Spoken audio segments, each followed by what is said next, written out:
خواجہ میر درد کے فکر و فن پر ایک نظر۔ اردو شعراء کے مزاج اور کلام میں اتنی زیادہ ہم آہنگی کا جو نمونہ ہمیں خواجہ میر درد کے ہاں ملتا ہے وہ ماں سوا انیس کے اور کسی شاعر کے یہاں نہیں ملتا۔ بیشتر متقدمین شعرائے اردو نہ صرف یہ کہ مذہبی روایات کے پابند تھے بلکہ تصوف کی تعلیمات پر بھی عمل پیرا تھے، لیکن ان کی شاعری اور حقیقی زندگی میں اتنا توازن اور ہم آہنگی نہیں تھی جتنا درد کے یہاں۔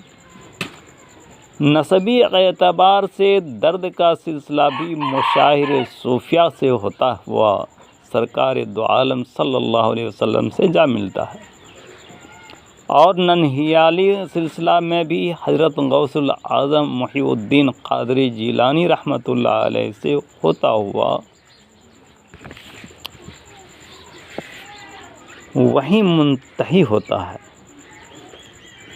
درد کے دادا عہد اورنگزیب میں بخارا سے دہلی آئے تھے اور انہیں اور ان کے بیٹوں کو اعلیٰ عہدے ملے تھے، لیکن درد نے باپ دادا کو ملے ان منصبوں اور عہدوں سے بے نیاز ہو کر گوشہ نشینی اور درویشی اختیار کی اور ساری عمر اس کے تقاضوں کے مطابق زندگی بسر کی۔ چنانچہ قاضی عبدالستار نے ان کے متعلق لکھا ہے، اپنی متوکل اور متدین زندگی کی طرح ان کا کلام بھی نہ صرف ہموار، پاکیزہ اور سنجیدہ ہے بلکہ ہر طرح کے لغویات سے بالکل پاک ہے۔ درد کا زمانہ سیاسی اعتبار سے طوائف الملکی کا زمانہ تھا اور زندگی کے کسی شعبہ میں اطمینان و یکسوئی نہیں تھی۔ ایک مستقل انتشار کی کیفیت جاری تھی اور لوگ امن و عافیت کی تلاش میں ترک سکونت اختیار کر کے دہلی چھوڑ رہے تھے۔ میر و سودا اور انشاء و مصحفی جیسے شعراء اودھ کو عازم سفر ہوئے، لیکن درد نے اس وبائے عام میں اپنی درویشی اور توکل الہی نیز قناعت اور بے ثباتی عالم پر یقین کی بنا پر دنیاوی جاہ و حشم سے بے نیازی کے سبب دہلی میں ہی رہنا پسند کیا۔ اس خصوصیت کی بنا پر شعراء کے ایک معتبر تذکرے خمخانہ جاوید میں ان کا احوال درج کرتے ہوئے مؤلف نے لکھا ہے کہ یہ صبر و قناعت ہی کا کرشمہ تھا کہ سودا، میر، مصحفی و انشا ایسے مشاعر سلطنت کی تباہی اور رات دن کی غارت گری سے تنگ آ کر تلاش روزگار میں دہلی کو خیر باد کہہ کر بلاد شرقیہ کو روانہ ہو چکے تھے، مگر درد کے پائے استقلال کو جنبش نہ ہوئی۔ چنانچہ خاندانی ماحول کی پاکیزگی اور روایتی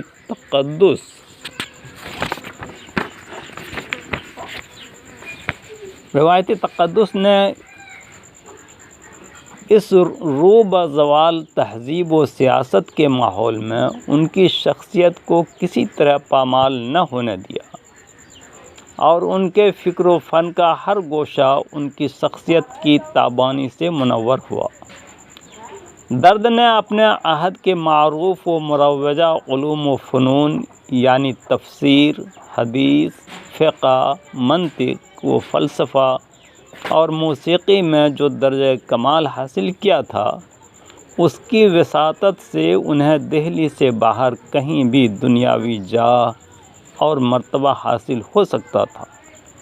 ان کی قلندرانہ طبیعت اس سراب کے پیچھے نہیں بلکہ حقیقت کی تلاش میں سرگرداں تھی۔ تلاش حقیقت کی راہ عشق و محبت کی پرپیچ وادیوں سے ہو کر گزرتی ہے، اور ان وادیوں میں مجاز کی جلوہ سامانیاں بہتوں کو بآسانی اپنا اسیر بنا کر نقد ایمان غارت کر دیتی ہے،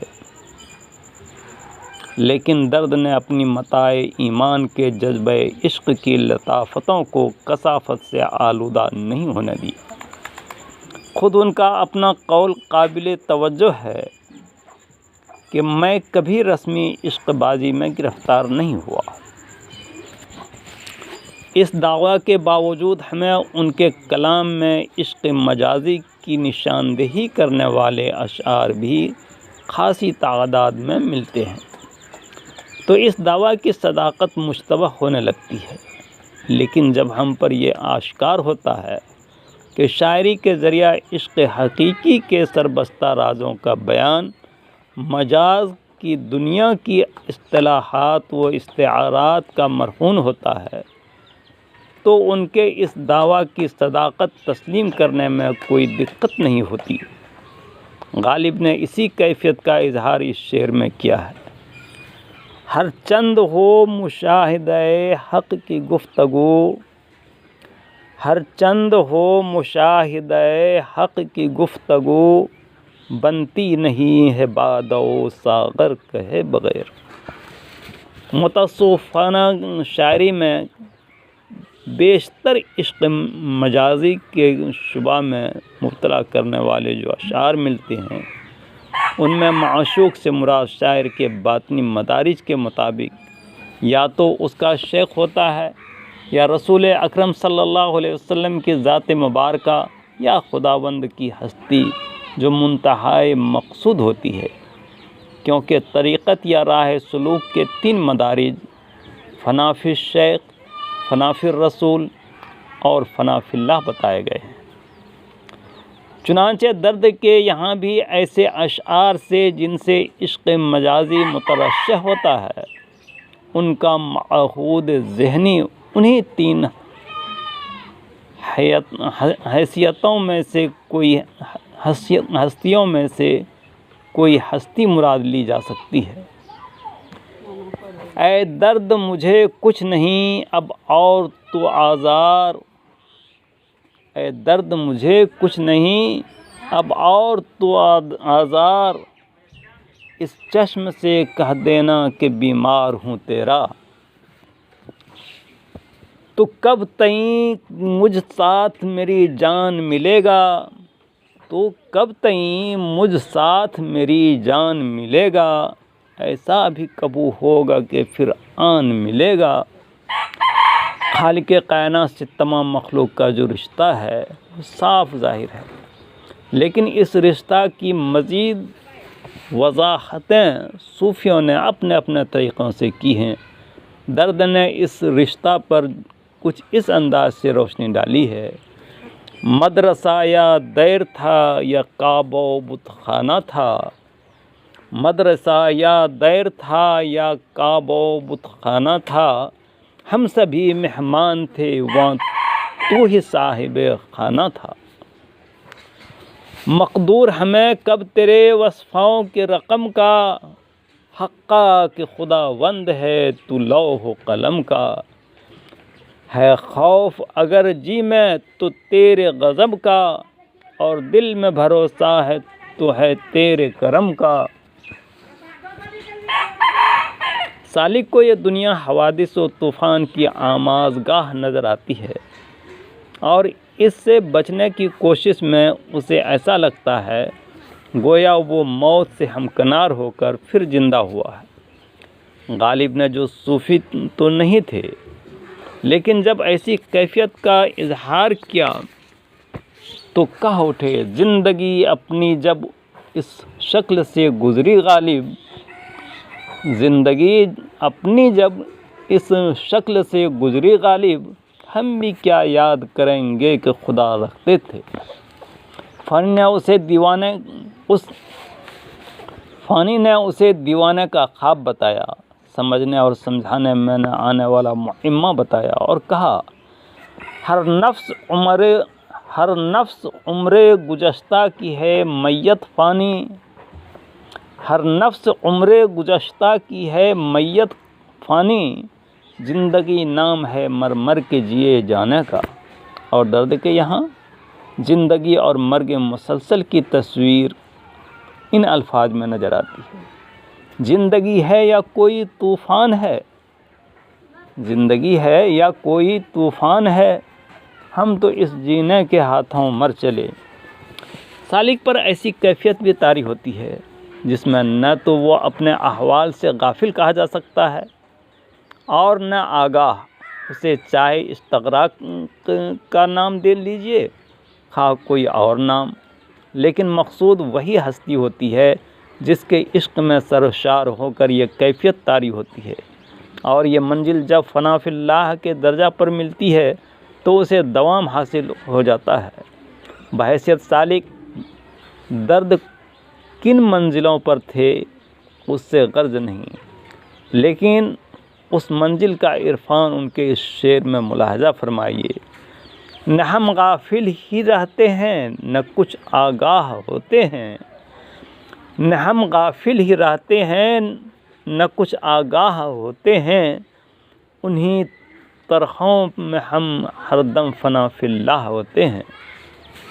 فنا فی اللہ کی اسی منزل پر سالک کو وحدت الوجود اور وحدت الشہود کا بھی عرفان ہوتا ہے۔ اس راہ کی جلوہ سامانی درد کے اس شعر میں دیکھی جا سکتی ہے۔ باغ جہاں کے گل ہیں یا خار ہیں تو ہم ہیں، باغ جہاں کے گل ہیں یا خار ہیں تو ہم ہیں، گہ یار ہیں تو ہم ہیں اغیار ہیں تو ہم ہیں۔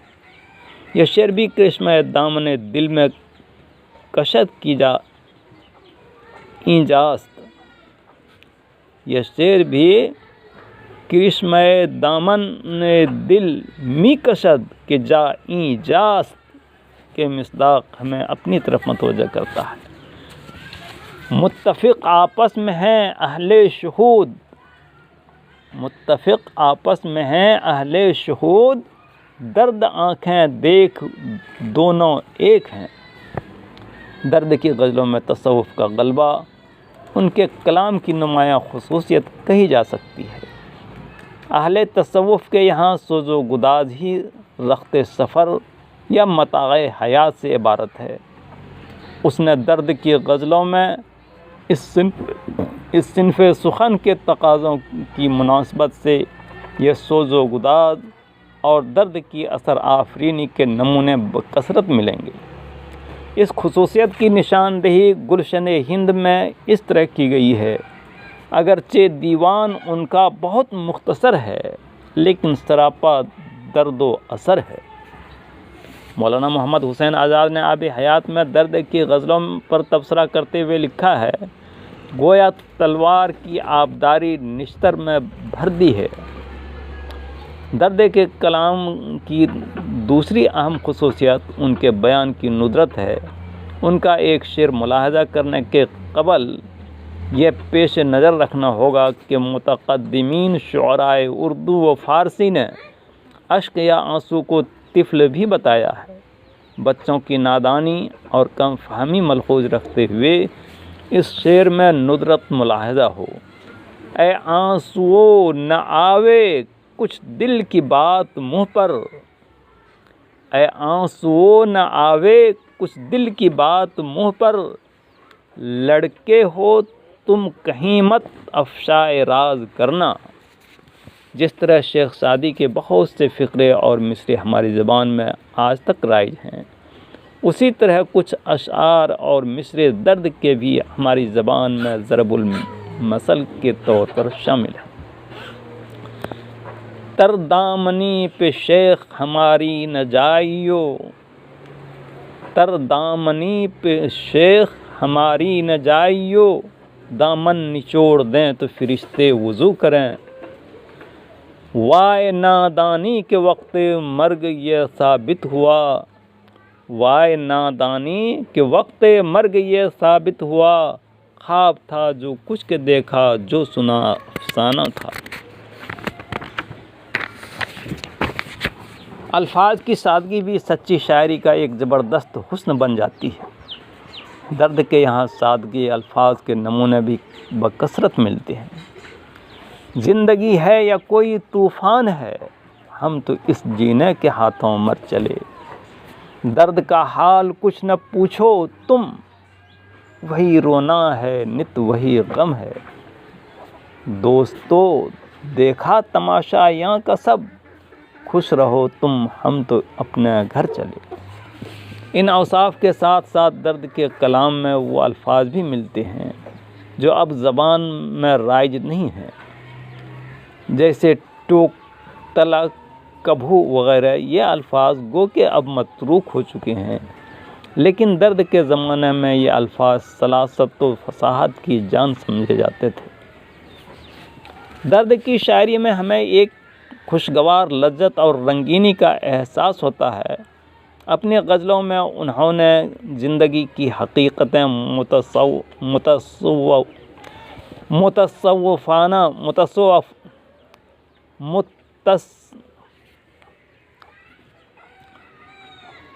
متصوفانہ انداز میں بیان کی ہیں اور اس انتہائی خشک موضوع کو دلکشی عطا کی ہے۔